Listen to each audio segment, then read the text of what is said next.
arrive? Il commence sérieusement à me foutre les jetons. Je te jure que ça me brûle au mollet.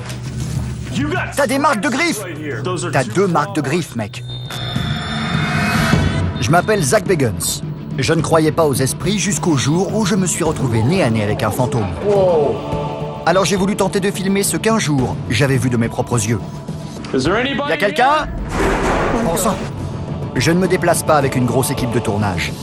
J'opère juste avec un autre enquêteur, Nick Groff, et un technicien, Aaron Goodwin. Tous les 3, nous nous rendrons dans des lieux réputés pour être le siège d'une forte activité paranormale et nous y passerons toute une nuit, enfermés, du crépuscule jusqu'à l'aube.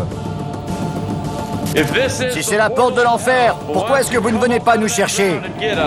Glaçant. Quelqu'un m'a touché là! Extrême. Bon sang! Arrête! Arrête de courir! Bienvenue dans l'univers de Ghost Adventures.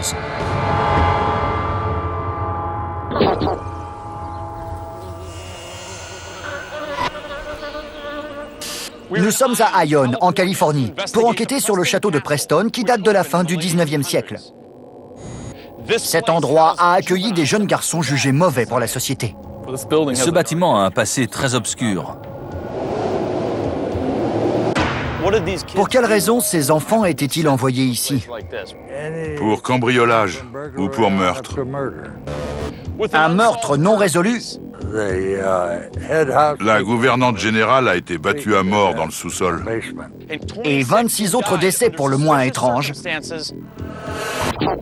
nous poussent à rester enfermés une nuit entière dans ces murs afin de vérifier la présence d'un célèbre esprit diabolique et d'autres phénomènes paranormaux. Quand on arrive ici pour la première fois, par le chemin là-bas, ce bâtiment est impressionnant. On dirait un château irlandais.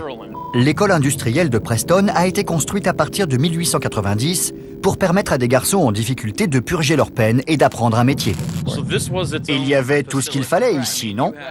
Un cabinet médical, des champs cultivés par les pensionnaires. Oui, c'était une structure totalement autonome. Quel type de métier on apprenait ici? On confiait des travaux à ces jeunes? Que faisaient-ils au juste? C'était une école industrielle, donc les jeunes apprenaient tous un métier. Le matin, ils suivaient des cours et l'après-midi, on leur apprenait à créer des chaussures, des vêtements, à découper des cochons, à cuisiner. Attendez, vous avez dit quoi? Ils tuaient des cochons. Pendant leur peine? Oui, ils travaillaient à l'abattoir. Il y avait un abattoir ici? Oui, entre autres. C'était quoi? Une sorte de thérapie pour jeunes en colère? Je l'ignore. Comme se défouler sur un punching ball? J'espère que c'était pour les soigner et pas pour leur donner des idées. Ces garçons étaient âgés de 12 à 24 ans. Tous étaient pupilles de l'État. Certains avaient enfreint la loi, d'autres avaient été abandonnés là par leurs parents. Il y a eu des bagarres? Oui, des émeutes même. Des émeutes? Oui. C'était des durs. L'un d'eux avait été poignardé. C'est ce qui a déclenché l'émeute. D'accord. Donc ces jeunes étaient aussi violents que n'importe quel détenu de centre pénitentiaire. Ouais. En 1965, le professeur d'agriculture a été tué dans la ferme du château. Il a été tué par 2 garçons qui devaient l'aider à souder un attelage de remorque.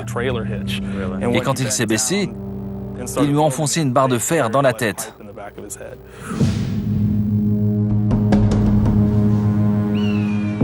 Je vous présente Gloria.